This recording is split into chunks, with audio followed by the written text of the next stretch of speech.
I knew something wasn't right the moment I felt the stabbing pain in my side. It started as a dull ache earlier in the day, something I brushed off while I handled Grace's breakfast and prepped her for school. But by the afternoon, it became unbearable. I collapsed on the cold kitchen floor, clutching my side, the sharp waves of pain radiating through me. It felt like a knife twisting inside, and as much as I tried to mask it, I knew Grace, my 7-year-old daughter, could see through me. "Daddy, are you okay?" she asked, her tiny voice trembling as she stood a few feet away, her eyes wide with fear. She didn't dare move closer. Perhaps my winces scared her. I tried to reassure her, putting on the strongest voice I could muster, though it barely came out above a whisper. "I'll be okay, Grace. Just a little stomachache." My words were a lie, of course. Whatever this was, it wasn't just a simple stomachache. I was in agony, and the cold sweat beading on my forehead wasn't helping. I needed help. Amelia's footsteps echoed from down the hall. I felt a brief spark of hope. My wife would see me in this state and surely take action. She stepped into the kitchen, her sleek suitcase rolling behind her. She looked ready for her trip with her brother, Daniel, her hair perfectly styled, her expression showing not concern but annoyance. "What are you doing on the floor, Marcus?" she asked, her voice sharp, as if my crumpled form had somehow inconvenienced her. The pain made it hard to speak, but I managed to gasp out, "I think it's appendicitis. It's bad. I need to go to the hospital." Her response was a scoff. "Appendicitis? You're being dramatic. It's probably just indigestion. Why don't you rest for a bit? You'll feel better." I couldn't believe what I was hearing. Did she not see me clutching my side, barely able to breathe through the waves of pain? "Amelia, please. I'm serious. I can't move. Grace is here. I need you." She glanced at her watch, the faintest flicker of impatience crossing her face. "Marcus, I don't have time for this. I can't miss my flight with Daniel. Just call Olivia or something. You'll figure it out." With that, she rolled her suitcase out of the kitchen and out of the house, leaving me there on the floor with Grace standing by, tears streaming down her face. "Daddy, don't be sick," she whimpered, finally rushing to my side and taking my hand in her small one. Her touch brought me comfort, but it also fueled my desperation. I couldn't let her see me like this for long. I had to do something. I fumbled for my phone with trembling hands, scrolling through my contacts until I found Olivia's name. My sister had always been there for me, and now, I had no choice but to lean on her again. When she picked up, her voice was a mix of confusion and concern. "Marcus? What's going on?" "Olivia," I rasped, the effort to speak draining me. "I think it's appendicitis. I can't move, and Grace is terrified. Amelia, she left. I need help." There was a brief silence on the other end before her voice came back, steady and firm. "Stay right there. I'm coming now. Just hold on." The relief I felt at her words was immense, but it was quickly overshadowed by a wave of anger and hurt. Amelia had abandoned me when I needed her the most. The woman I thought would always be my partner, my support, had chosen her trip over me, over Grace. As I leaned back against the cold tile, clutching Grace's hand while we waited for Olivia, one thing became clear. This wasn't something I could just forget or forgive. Amelia's decision to leave me in this state spoke louder than any argument we'd ever had. It wasn't just about the pain in my side anymore. It was about the fracture in our marriage, one I wasn't sure could ever be repaired. When Olivia arrived minutes later, rushing in and helping me to my feet, I felt a surge of gratitude for her.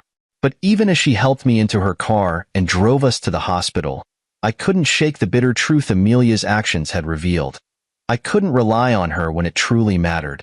And that realization was a wound deeper than anything happening in my body. Lying in that hospital bed, staring at the sterile white walls and listening to the rhythmic beeping of the machines, I felt a strange mix of relief and anger. Relief because the surgery had been successful. My appendix had been on the verge of rupturing, the doctor said. If I had waited any longer, the situation could have been life-threatening. And anger because the person who should have been there for me, who should have rushed me to the hospital herself, wasn't. Amelia hadn't called. Not once. Not even to check if I was alive. My sister Olivia had stepped up without hesitation. She'd driven me to the hospital, stayed with Grace until my parents arrived, and even updated them on my condition while I was in surgery. She did everything Amelia should have done, but didn't. When I woke up, Olivia was there by my side, looking worried but relieved to see me awake. "You scared us, Marcus," she said softly, her hand resting on mine. I smiled weakly, the effort exhausting. "Thanks for being here, Olivia. I don't know what I would have done without you." She smiled back, but it didn't reach her eyes. "Don't thank me. This is what family does. I don't understand why Amelia didn't stay. I mean, Marcus, this is serious." "You could have," she stopped herself, shaking her head. "Never mind." Her words hung in the air long after she left the room. I knew what she wanted to say. I'd been thinking it myself. Amelia's absence wasn't just a moment of poor judgment. It was a betrayal. A betrayal of the vows we took, of the promises we made to always stand by each other. The doctor came in later to check on me, explaining how close I'd come to a major emergency. I nodded along, but I wasn't really listening. My mind was stuck on Amelia. I replayed the moment in the kitchen over and over, her dismissive words like daggers in my chest. When my parents arrived with Grace, her face lit up the moment she saw me. She ran to my bedside, climbing up carefully so she could sit beside me. "Daddy, are you all better now?" she asked, her little hands gripping mine tightly. I pulled her into a hug, holding her as tightly as I could manage. "I'm getting there, sweetheart. I'll be okay." Her presence was comforting, but it also reminded me of the responsibility I had. I couldn't let her grow up in an environment where she learned that neglect and indifference were acceptable. My parents stayed quiet, but their faces spoke volumes. My mom, always so reserved, looked like she wanted to say something. My dad, on the other hand, was fuming. "Marcus, where's Amelia? Why isn't she here?" he finally asked, his voice low and controlled, though I could sense the anger simmering beneath. I hesitated. "She's away, on a trip with Daniel." That was all it took for my dad to explode. "A trip? While you're in the hospital? Does she even know how close you came to?" "Dad, please," I interrupted, not wanting Grace to hear the argument brewing. "Let's not do this now." He looked like he wanted to argue, but my mom placed a hand on his arm, silently urging him to back down. The next few days were quiet. My parents took care of Grace while I recovered, and Olivia visited often to make sure I was okay. Amelia? Nothing. No calls, no texts, not a single sign of concern. I wanted to believe there was some explanation, some reason for her behavior. Maybe she was overwhelmed or didn't understand how serious my condition was. But deep down, I knew the truth. She had made a choice that day, a choice to leave me and Grace behind for her own convenience. By the time I was discharged and back home, the physical pain had dulled, but the emotional wound remained raw. Seeing Grace's face light up when I walked through the door was the only thing that made me smile. "Daddy, you're back," she cried, running into my arms. "You're not sick anymore, right?" "I'm much better now," I said, holding her close. But even as I said it, I knew that better was a relative term. Physically, I was healing. Emotionally, I was unraveling. Amelia's absence during my time of need wasn't something I could just shrug off. It had left a mark, a deep cut that I couldn't ignore. As I tucked Grace into bed that night, I sat by her side, stroking her hair as she drifted off to sleep. I thought about the promises I had made to Amelia when we got married, about the family we were supposed to be building together. And then I thought about her suitcase rolling out of the kitchen, her dismissive words echoing in my ears. I didn't know what I was going to do yet, but one thing was clear. Something had to change. I couldn't keep living like this, half supported, half loved. Amelia had made her choice. Now, I had to figure out mine. By the time Amelia returned from her trip, I thought I had prepared myself for the conversation we were about to have. I thought I'd worked through the anger and disappointment, but the moment the front door banged open and her voice filled the house, all those emotions came flooding back. "Marcus, why didn't you pick us up yesterday? Daniel and I had to spend extra on a taxi and train fares," she yelled, her frustration echoing down the hall. I was in the living room with Grace, helping her color a picture she'd been working on. Amelia stormed in, her suitcase trailing behind her, Daniel right on her heels. Both of them looked indignant, as if I'd somehow wronged them. I stood up slowly, my body still recovering from the surgery. "Welcome back," I said, my voice cold and steady. "Must have been a tough trip." Amelia stopped in her tracks, her expression shifting to surprise at the tone in my voice. "What's with the attitude?" she demanded. I couldn't hold it back any longer. "Attitude? Amelia, while you were off enjoying your trip, I was in the hospital. I nearly died." My voice was calm, but the anger simmered just below the surface. Her eyes widened slightly, but she quickly recovered, brushing me off with a wave of her hand. "You're fine now, though, right? It couldn't have been that serious." I felt something snap inside me. "Not that serious? My appendix was about to rupture, Amelia. If it weren't for Olivia, I don't even know if I'd still be here." "And where were you?" "On a trip with your brother, acting like I don't even exist." Daniel, usually so smug and confident, shifted uncomfortably. "Hey man, don't bring me into this. I didn't know anything about." I cut him off with a glare. "You didn't know because she didn't care enough to tell you. You both abandoned me when I needed you the most." Amelia's face reddened. "You're being dramatic. You always make a big deal out of nothing." Before I could respond, the front door opened again. I turned to see Olivia walking in with my parents and Amelia's parents right behind her. I'd called them earlier, explaining everything, and they had all agreed to come. Now, as they filed into the room, the air grew heavy with tension. "What's everyone doing here?" Amelia asked, her voice faltering slightly as she took in the stern expressions on their faces. My dad was the first to speak. "We're here because Marcus told us what happened." "Amelia, how could you leave him like that? How could you leave your husband and your daughter alone when he was in so much pain?" Amelia looked around, clearly taken aback by the collective disappointment directed at her. I didn't know it was that serious," she said weakly. "That's not an excuse," Olivia snapped, her voice sharp. "You didn't even bother to check. You just left. And let's not pretend this is the first time you've put your own plans above your family." Daniel, who had been trying to stay out of the conversation, finally spoke up. "Look, maybe she made a mistake, but it's not like Marcus was dying." "Enough," my mom said firmly, cutting him off. "This isn't just about what happened this time. It's about a pattern of behavior. Amelia, you've been putting Marcus and Grace last for a long time now, and we're tired of watching it." Amelia's parents, who had been silent until now, looked at their daughter with a mix of sadness and disappointment. "Amelia," her mother began, "we raised you to take care of your family, to be there for them. What you did, it's not right."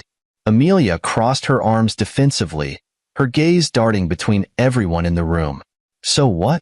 You're all just going to gang up on me now? I made a mistake, okay?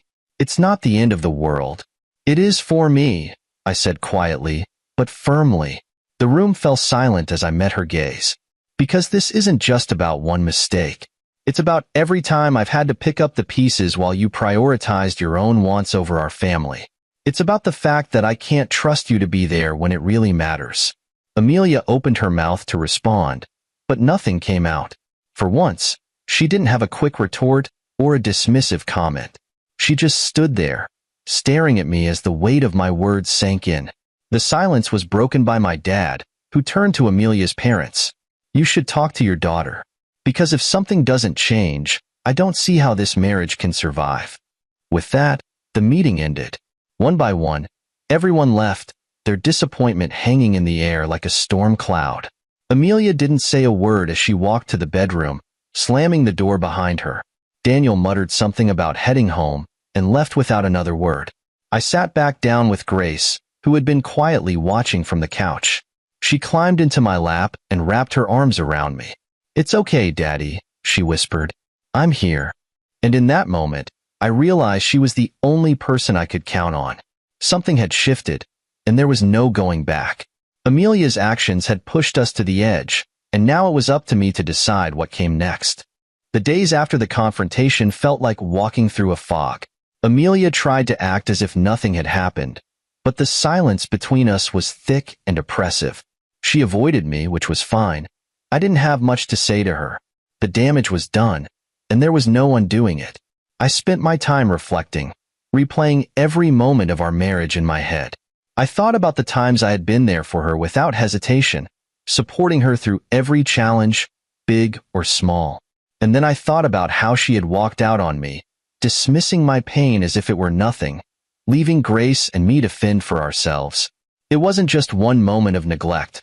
It was the culmination of years of feeling like I came second, or even third, to her wants and her brother's demands. This wasn't a marriage anymore. It was a partnership in name only.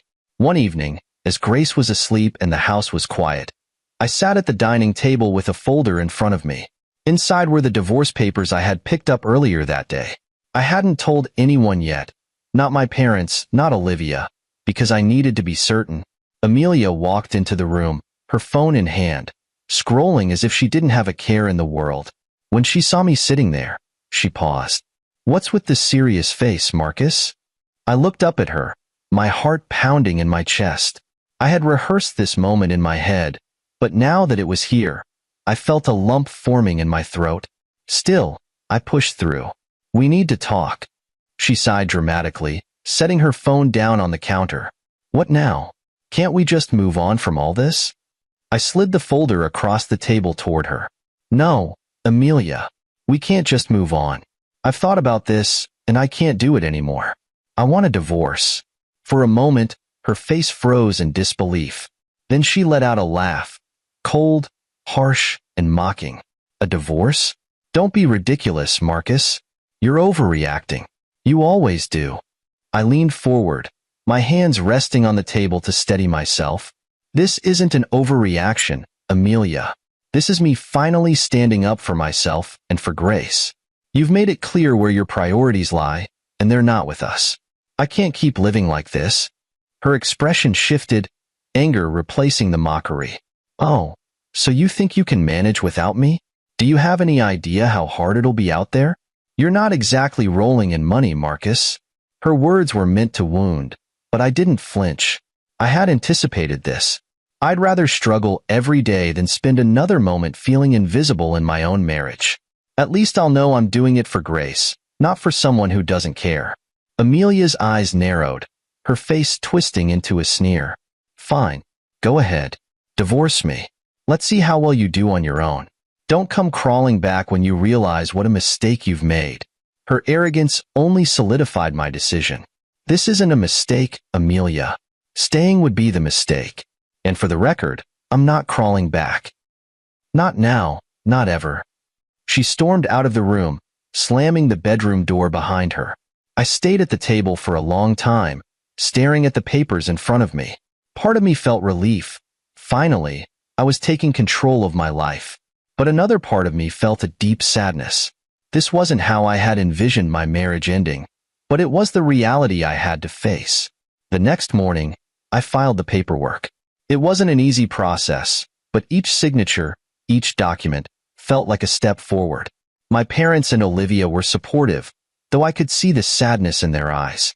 They had hoped for reconciliation, but they also understood why it wasn't possible. Amelia, on the other hand, was livid. She alternated between ignoring me completely and throwing snide comments my way whenever we crossed paths. "You think you're so noble, don't you?" she hissed one evening as I was helping Grace with her homework. I didn't respond. I didn't have to. My actions spoke louder than any argument we could have. For the first time in years, I felt like I was reclaiming my life. It wasn't easy, and there were moments of doubt and fear, but deep down, I knew I was doing the right thing. This wasn't just about me, it was about Grace. She deserved to grow up in a home where love and respect were the foundations, not resentment and neglect. Amelia had made her choice, and now I was making mine. This was the beginning of a new chapter, one where I could finally breathe, finally hope, and finally be the father Grace deserved. The road ahead was uncertain, but I was ready to face it, one step at a time. Filing for divorce was one thing. Dealing with the aftermath was something else entirely. The process itself was grueling, not just because of the legalities, but because of Amelia's relentless efforts to undermine me. She wasn't just angry. She was determined to make me regret my decision, and she wasn't pulling any punches. At first, she played the victim, painting me as the unreasonable one. Marcus just decided he couldn't handle being a husband anymore, she told our mutual friends, conveniently leaving out the part where she'd left me on the kitchen floor in agony. Some of them believed her, others didn't, but I couldn't afford to waste energy defending myself. My focus had to stay on Grace and our future. Amelia's tactics escalated quickly. She became dismissive during mediation meetings, shrugging off agreements and refusing to compromise on anything. "I want the house," she declared during one of the first sessions, her tone cold and final. "You can find somewhere else to live." I didn't argue. I wasn't about to fight for a house that no longer felt like a home. My priority was ensuring stability for Grace, not clinging to material things that had lost their meaning. But her next move was harder to stomach. "You're not fit to have full custody," Amelia announced during another meeting, her words sharp and calculated. "You can barely manage on your own, and Grace needs consistency." Her audacity stunned me.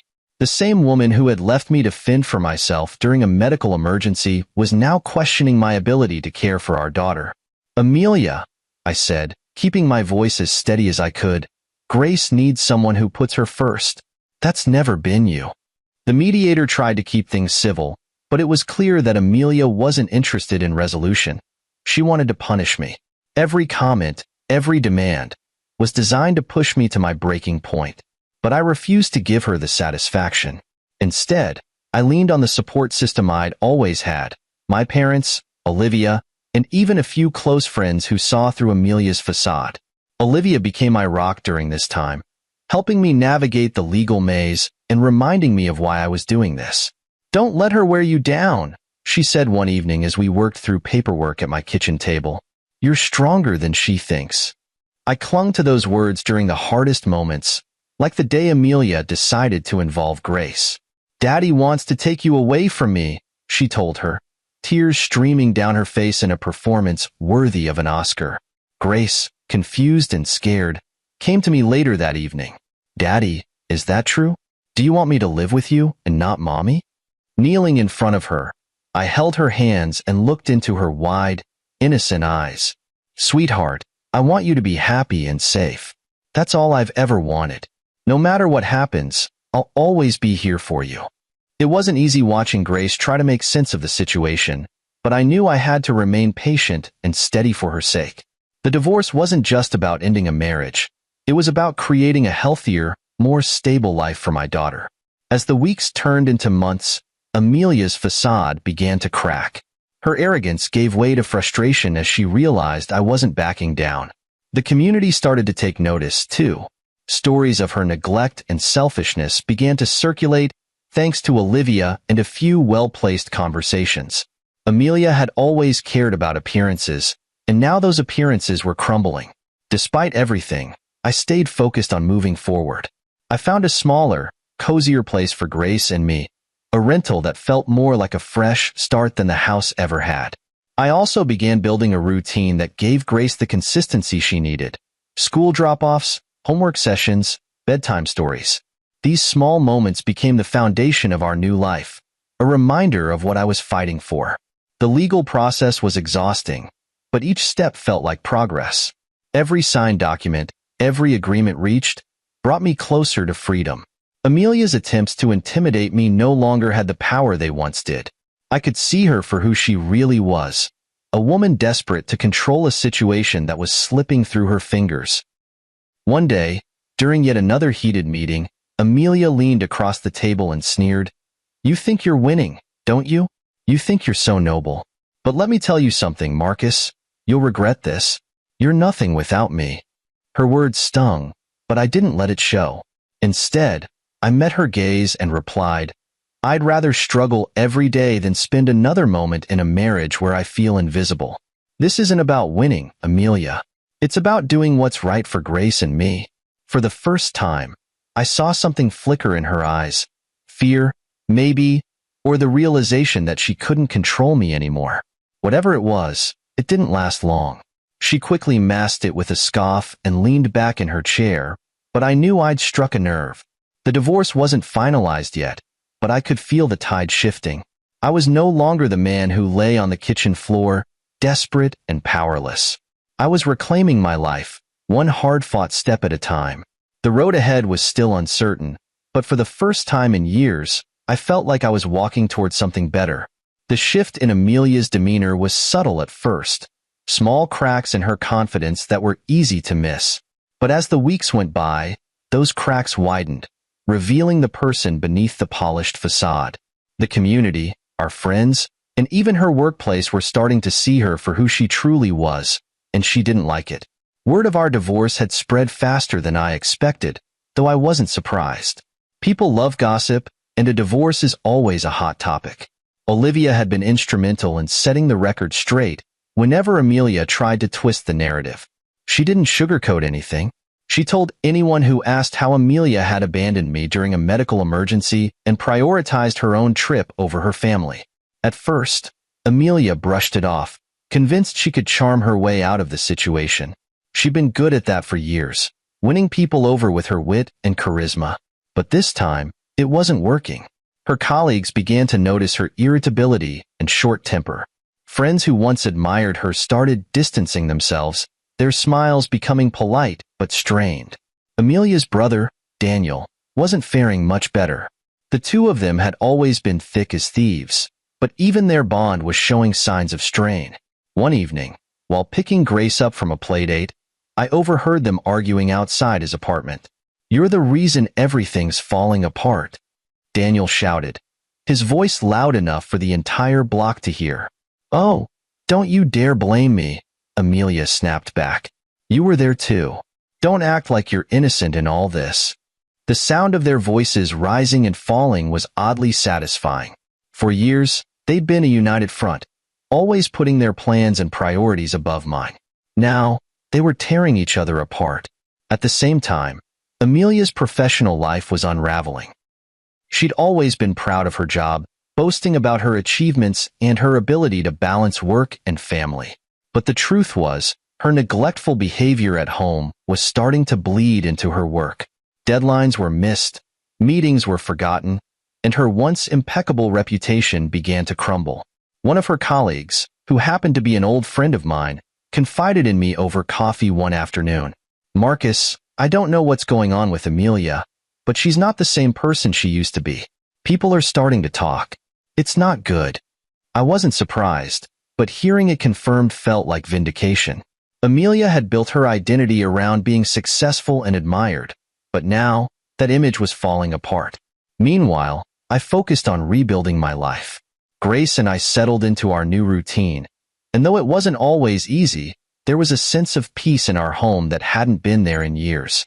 Grace seemed happier too, her laughter more frequent, her smiles brighter. One day, while dropping her off at school, I noticed a group of parents whispering nearby. I caught snippets of their conversation. My name, Amelia's name, words like abandoned and divorce. I could feel their eyes on me as I walked Grace to her classroom. It stung, but not as much as I thought it would. Let them talk, I told myself. They didn't know the full story, and even if they did, their opinions didn't matter. What mattered was Grace and the life I was building for us. Amelia, on the other hand, wasn't handling the judgment as well. She'd always cared deeply about what people thought of her, and now, she couldn't escape the whispers and side glances. Her once loyal friends were avoiding her, and even her parents seemed distant. One evening, while Grace was at Olivia's house, I drove past Amelia's place and saw her and Daniel arguing again, this time in the driveway. Their voices were muffled, but their body language said it all: accusations, frustration, blame. The two people who had once been so united were now at each other's throats, each trying to shift responsibility for the mess they'd created. The following week, I heard through the grapevine that Amelia had been demoted at work. Her boss had apparently grown tired of her declining performance and decided it was time for a change. For someone like Amelia, whose identity was so tied to her career, it was a devastating blow. I didn't feel sorry for her. Not anymore. She had made her choices, and now she was facing the consequences. The final nail in the coffin came during a school event. Grace's teacher had invited parents to join a small celebration in the classroom. Amelia showed up late, looking frazzled and out of place. When she tried to engage with the other parents, they offered her polite smiles but quickly moved on. I stood near the back, watching as she realized the warmth and admiration she'd once received were gone. She caught my eye, her expression a mix of anger and sadness, but I didn't look away. I wanted her to see that I wasn't the same man she had dismissed and belittled. As Grace and I walked out together, she hugged my leg and looked up at me. "Daddy, I'm glad you were here," she said with a bright smile. "I'll always be here, sweetheart," I replied, lifting her into my arms. Amelia had spent years tearing me down, but now, she was the one crumbling. And though I wasn't one to celebrate someone's downfall, I couldn't deny the sense of justice in seeing her finally face the consequences of her actions. She had made her choices, and now, so had I. The first morning in our new place felt surreal. The house was smaller, cozier, but it already felt more like a home than the one I'd left behind. Grace was still asleep, curled up in her new bed, while I stood in the kitchen, sipping coffee and looking around. The silence was different here, not oppressive like before, but peaceful. It was the sound of a fresh start. Rebuilding my life after the divorce wasn't easy. I had to let go of the anger, the resentment, and the frustration that had built up over the years. I had to focus on what mattered most, Grace. She was my anchor, the one constant in all this chaos, and I was determined to give her the stability she deserved. The first big step was finding a job. I'd been out of the workforce for years, relying on Amelia's income while I focused on raising Grace. Now, I had to step up. My resume wasn't exactly impressive. It had gaps that couldn't be ignored, but I was willing to work hard and prove myself. After weeks of searching and countless interviews, I landed a position at a small accounting firm. The owner, Clara, was a single mother herself, and she understood the challenges I was facing. "We'll take it one step at a time," she said during my final interview. "You'll find your rhythm, and we'll be here to support you." The job wasn't glamorous, but it was steady, and the environment was welcoming. I worked hard, learning as much as I could, and over time, I started to feel confident again. I wasn't just surviving. I was building something meaningful for Grace and me. Grace, for her part, adapted quicker than I expected. She loved our new neighborhood, especially the park just a block away. She made friends easily, her laughter filling the air as she played on the swings or chased butterflies. Seeing her happy reminded me why I was doing all this. One evening, as we sat on the living room floor eating pizza, Grace looked up at me and said, "Daddy, I like it here. It feels like home." Her words brought tears to my eyes. I leaned over and kissed her forehead. "I'm glad, sweetheart. This is our home now." Of course, not everything was perfect. The whispers and gossip in the community hadn't stopped. At school drop-offs and pickups, I could feel the judgmental stares and hear the hushed conversations. "That's Marcus," they'd say. "You know, the one who got divorced. His wife left him." It hurt, but I refused to let it affect me. Grace needed me to be strong, and I wasn't about to let small-minded people bring me down. Olivia, as always, was my biggest cheerleader. She'd call me after hearing some new rumor and laugh it off. "Let them talk," she'd say. "You're doing great, and that's all that matters." Amelia's downfall continued, though I tried not to dwell on it. I heard from mutual acquaintances that her workplace had demoted her, and she was struggling to maintain the lifestyle she'd once flaunted. Daniel had distanced himself from her, and even her parents were less involved in her life. She was becoming a shadow of the person she once was. One day, while picking Grace up from school, Amelia showed up. She looked worn out, her usual polished appearance replaced with tired eyes and a forced smile. Grace ran to me first, hugging me tightly before turning to her mother. "Hi, Mommy," she said hesitantly. Amelia knelt down and hugged her, but the interaction felt strained. She glanced at me, her expression unreadable. "Marcus, can we talk?" she asked quietly. I nodded, stepping to the side while Grace played nearby. "What's on your mind?" I asked, keeping my tone neutral. She hesitated, looking down at her hands. I wanted to say I'm sorry. For everything." The words caught me off guard. Amelia wasn't one to admit fault, let alone apologize. But as much as I wanted to hear those words years ago, now they felt hollow. Too little, too late. "I appreciate that," I said, my voice steady. "But things are different now.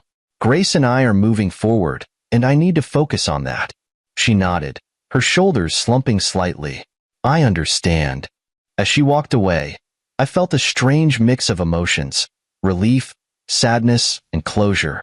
For the first time, I truly felt like I was leaving the past behind. In the weeks that followed, life settled into a new rhythm. Work became more fulfilling as I grew in my role, and Grace thrived in her new environment. Our home was filled with laughter and love, a stark contrast to the tension and neglect we'd left behind. One evening, as I sat by the window watching Grace play in the yard, I reflected on how far we'd come. The road had been tough, filled with pain and uncertainty, but it had led us here, a place of peace and hope. I wasn't the same man I'd been when this journey began. I was stronger, more confident, and finally free to build the life Grace and I deserved.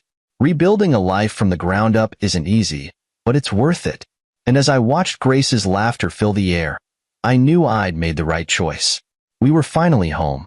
The quiet of the evening was something I hadn't realized I missed until it became a regular part of my life. Grace was asleep in her room, her soft breathing the only sound in the house. I sat by the window, a cup of coffee in my hands, staring out at the stars.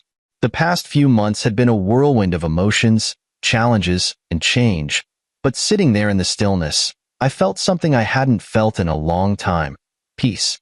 I thought back to where it all started: the cold kitchen floor, the pain ripping through my body, and the realization that Amelia wasn't coming back to help me. That moment had been a wake-up call, forcing me to see the truth I'd been ignoring for years. Our marriage had been crumbling for a long time, but I'd convinced myself that things would get better. They never did. It wasn't just about Amelia leaving me in that moment of need. It was about the countless other times she prioritized herself, her brother, or her career over our family. It was about the dismissive remarks, the indifference, and the way I always felt like an afterthought. I had spent so much time trying to hold everything together that I hadn't realized how much of myself I'd lost in the process. But now, sitting here in this small, cozy home with Grace sleeping peacefully in the next room, I realized how far I'd come. I wasn't the man who had begged for scraps of attention or understanding. I wasn't the man who had settled for being invisible in his own marriage. I was someone new, someone stronger. The road to this point hadn't been easy. The divorce proceedings had been brutal, with Amelia fighting me every step of the way. She had tried to tear me down, questioning my ability to parent Grace, mocking my decision to leave her, and spreading lies to anyone who would listen. But through it all, I held firm. Not because it was easy, but because I knew what I was fighting for: a better life for Grace and me. And now, here we were, living that better life. It wasn't perfect. There were still whispers and judgment from the community, and there were days when the weight of it all felt like too much. But every time I saw Grace's smile, heard her laugh, or watched her thrive in our new environment, I knew I'd made the right choice. Reflecting on Amelia's downfall, I couldn't help but feel a sense of vindication. She had always been so sure of herself, so convinced that she was untouchable. But the cracks in her facade had been exposed, and now she was the one struggling to keep up appearances. I didn't revel in her pain, but I couldn't deny the satisfaction of seeing her face the consequences of her actions. Still, this wasn't about her anymore. It was about me, about Grace, and about the life we were building together. I thought about all the little victories we'd had in the past few months: Grace making new friends at school, my first paycheck from my new job, the nights we spent curled up on the couch watching movies. These moments, as small as they seemed, were everything. They were proof that we could move forward, that we could find happiness and stability on our own. As I sat there, I felt a wave of gratitude wash over me. For Olivia, who had been my rock through all of this. For my parents, who had stepped in when I needed them the most. For Grace, whose resilience and joy reminded me of why I was fighting so hard. And even for myself, for finding the strength to leave a toxic situation and start over. I took a deep breath, letting the cool night air fill my lungs. The future was still uncertain, but for the first time in a long time, that didn't scare me. If I could survive everything I'd been through, Amelia's betrayal, the grueling divorce, the whispers and judgment, I could handle whatever came next. The sound of Grace stirring in her room pulled me out of my thoughts. I set my coffee cup down and walked to her door, peeking inside. She was still asleep, her face peaceful and her tiny hand clutching the edge of her blanket. I smiled, my heart swelling with love and determination. This was what mattered. Not the past, not the whispers, not Amelia's attempts to tear me down. Grace was my priority, and everything I did from here on out would be for her. She deserved a father who was present, loving, and strong. And I was determined to be that father. As I turned off the light and closed her door, I felt a sense of closure. The chapter with Amelia was over, and a new one was beginning. It was a chapter one would write on my own terms, filled with hope, love, and resilience. The road ahead might still have challenges, but I was ready to face them. For the first time in years, I felt like I was in control of my own story. And this time, I was determined to make it a good one. It started with a knock at the door late one afternoon. I wasn't expecting anyone, and Grace was at Olivia's house for the weekend, giving me a rare moment of peace. I opened the door, and there she was, Amelia. For a moment, I was stunned. She looked nothing like the woman I had once married. Her usual confident demeanor was gone, replaced by slumped shoulders and tired eyes. "Marcus," she began, her voice quieter than I had ever heard it. "Can we talk?" I hesitated, unsure of what to do. Part of me wanted to close the door in her face and be done with it, but another part of me, the part that once loved her, wanted to hear her out. Against my better judgment, I stepped aside and let her in. Amelia walked into the living room, glancing around as if seeing it for the first time. The simplicity of the space seemed to throw her off, but I didn't offer any explanation. I stayed standing, waiting for her to speak. She finally turned to face me, her hands clasped tightly in front of her. "I've been thinking a lot about everything that's happened," she started, her voice trembling slightly, "and I realized I owe you an apology. For everything." I crossed my arms, keeping my expression neutral. "What exactly are you apologizing for, Amelia?" She swallowed hard, looking down at the floor. "For abandoning you when you needed me. For not being the wife or partner you deserved. For putting my own needs first. I was selfish, Marcus, and I see that now." Her words hung in the air, but they didn't have the impact she probably thought they would. Months ago, I might have clung to them, desperate for her to finally acknowledge the pain she caused. But now, they felt hollow. Too late, too rehearsed. "Why now?" I asked, my tone steady. "Why are you apologizing now, Amelia? Because you've truly changed? Or because you've realized the life you built is falling apart?"